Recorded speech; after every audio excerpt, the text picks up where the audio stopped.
Hi, I'm Dr. Ransom. I teach saxophone lessons. The topic for today: classical and jazz saxophone are very different things and should be kept separate. If you're going to play both classical and jazz, you should know there are very few similarities and a lot of differences between those two approaches.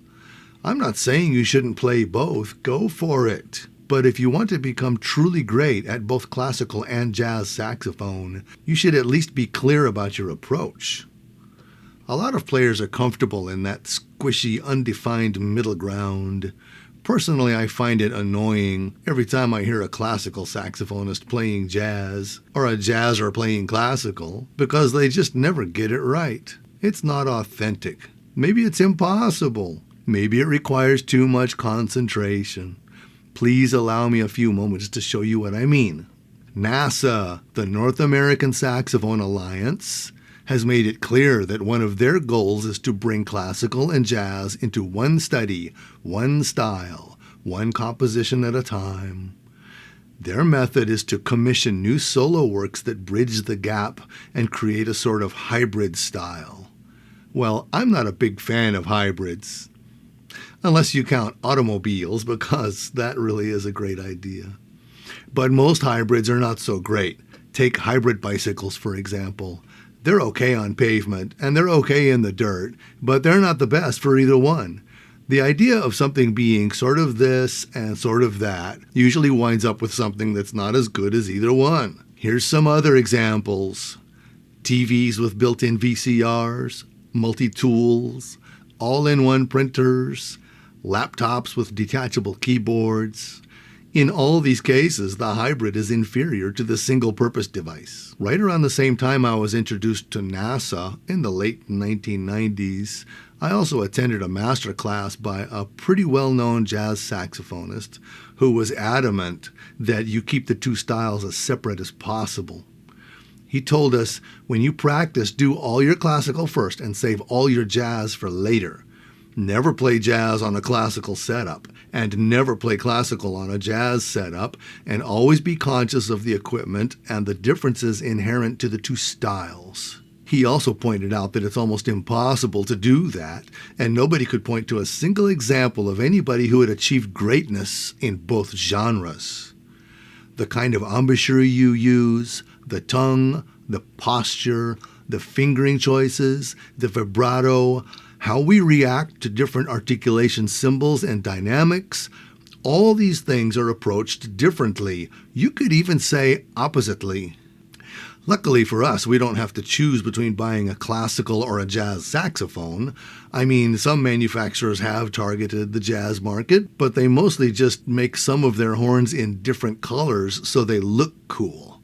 Most saxophonists understand that the color of the instrument has little to no effect on its tone quality or overall value. You can usually tell a lot by the price tag. Obviously, most classical players are not likely to show up to a concert with a pink saxophone, even if they did pay $6,000 for it. Some manufacturers have offered two different necks, one darker and one brighter, but that's really a matter of personal preference. Neck straps and ligatures don't really divide into classical and jazz categories, although I did have one student whose band director made fun of him for having a fancy ligature in band class. Seriously. Some people think a leather ligature is better for classical because it sounds darker. There are lots of opinions on this, and in my opinion, I prefer a metal ligature for classical anyway. I've found that leather ligatures just dull the sound. But that's not dark, that's dull, and that's not the same thing. Okay, everything else about classical and jazz is not just different, it's opposite. The most obvious difference is in the mouthpiece. Young jazzers are sometimes told that they can use their classical mouthpiece and it'll work just fine for jazz. Pretty soon, though, everyone figures out they need a real jazz mouthpiece. The differences are pretty extreme. If you look at diagrams of classical and jazz mouthpieces, you'll see that almost every dimension has been altered, including the tip opening, facing curve, baffle, chamber, and even the side rails and the tip rail. It's such a complex subject that there have literally been doctoral dissertations written on the subject. I would like to point out that the modern classical mouthpieces used by most classical saxophonists are already hybrids, somewhere between the mouthpieces of the early 20th century and a modern jazz mouthpiece. This is not a coincidence. Lots of saxophonists would love to have a mouthpiece that works for both classical and jazz. Remember what I said about NASA? The reed. Classical players tend towards stiffer reeds with thicker hearts to achieve more stable intonation and homogeneous tone quality. Most jazzers use a thinner reed with a thinner heart to allow for greater variety of pitch and tonal effects, such as pitch bend, scoops, subtone, etc. The combination of mouthpiece and reed enables each camp to have their own way. Reed manufacturers absolutely take advantage of the differences in preference, offering several varieties of both classical and jazz reeds. Embouchure. As I covered in another video, the embouchure is very different. Classical players use a thin lip and they flatten the chin to make it pointy. Jazzers can use this same embouchure, and often do, but more often their chin looks all scrunched up against the reed, and their jaw may move forward and backward a lot. This enables them to get all kinds of cool effects. Some jazzers learn to push their mouthpiece further onto the cork, like 20 cents sharp, and then lip it down and practice playing in tune like that. Try it. It's very jazzy, but it's a lot harder to do with a classical setup. Tonguing. During the Baroque era, composers rarely indicated slurs, leaving articulation up to the discretion of the performer. Coincidentally, or not, most modern jazz transcriptions also leave the slurs and tonguing up to the performer. Of course, all modern classical compositions and jazz band music are very clear about where to slur and where to tongue. A classical saxophonist learns basically one way to tongue. That's clean, crisp, and light. Okay, some of us also learn slap tongue and flutter tongue, primarily for works written for the great saxophonist Sigurd Rascher. But those are special effects. For the most part, classical tonguing simply involves releasing the reed to begin the tone. You can make notes longer or shorter, and you can accent notes, but neither of those involves changing the tongue, but rather the airflow. Jazzers have another option known as ghost, doodle, duden, half tongue, mute, muffle, side, sub, la la, etc. And maybe all those are the same thing, just with different names, but jazzers definitely use it a lot, while classical players never do. Classical players are taught to always start the note with the tongue, except when it's a fade in, and that's kind of rare, and always release the note by stopping the air, also known as a lift. The classical and jazz techniques are the opposite of each other. In jazz, it's common to start the note with air, not the tongue, and then to stop the note with the tongue, as in a housetop dot articulation or just at the end of a phrase. There's also a difference in how we interpret some articulation markings.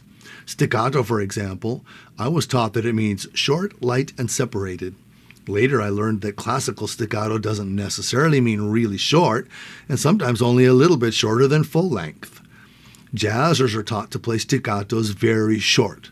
A jazzer will play staccato notes in a furling lyrical etude very short, even if it's not consistent with the style of the etude. Posture. Classical players have great posture and great breath support, so they stand or sit erect, alert, proper. Jazzers in a jazz band often sit hunched over, even resting one elbow on their knee. They want to look as relaxed as possible, like it's the easiest thing they ever did. Jazzers at a jazz festival put on a show and raise their bell way up. It's very exciting, but you won't often see classical saxophonists doing that. Tuning and fingering options. Both classical and jazz players learn to tune by listening and adjusting to what they hear. Both learn to lip notes in tune when necessary. But classical saxophonists also learn a variety of alternate fingerings that they may choose for better intonation, as well as tonal variety and smoother transitions between notes. For the most part, jazzers use only one fingering for each note. Take the case of the bass B flat. Jazzers say it's easier, so they use it all the time. Classical saxophonists may choose side B flat or another B flat fingering because it sounds better, or it's more in tune, or it connects better chromatically or when moving to or from C, especially in lyrical passages where you want there to be absolutely no gap between the B flat and the C. Classical saxophonists know at least 6 different fingerings for B flat and will use them all sooner or later. Jazzers know these fingerings too, but they don't consider them useful because it just slows them down. Vibrato. Traditional classical vibrato is a natural part of the tone, not something you turn on and off again. At least that's my position in the so-called vibrato wars debate. This pseudo-modernistic interpretation states that classical vibrato should be used sparingly and sometimes not at all. Interestingly, that's how jazz sax players commonly use vibrato, as a special effect, or not at all. Coincidence? I don't think so. Classical vocalists and violinists use vibrato continuously, and I think that's who classical saxophonists should emulate. Dynamics. Classical saxophonists are taught to crescendo through the phrase, maybe more than once, reaching a peak at the climax of the phrase, and then usually tapering off after that.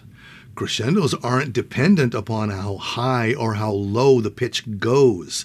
You see, the climax of the phrase is not always the highest note in the phrase, and the line will often crescendo as it descends from a high note toward a more powerful moment.